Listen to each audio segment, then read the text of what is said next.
కష్టాలు చన్నీళ్ల లాంటివి.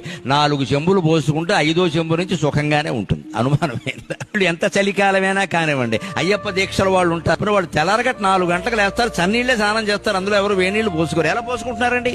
ముందు 4 చెంబులు అయ్యప్ప స్వామియే అంటారు, అయిపోయిందంతే, మొత్తం మిగిలినంత బానే ఉంది. అంతే, మనం అలాగే ఉండాలి. కష్టాలంతే, ముందు 4 కష్టాలు భరించగలిగితే తర్వాత ఆ కష్టం కూడా సుఖంగానే ఉంటుంది.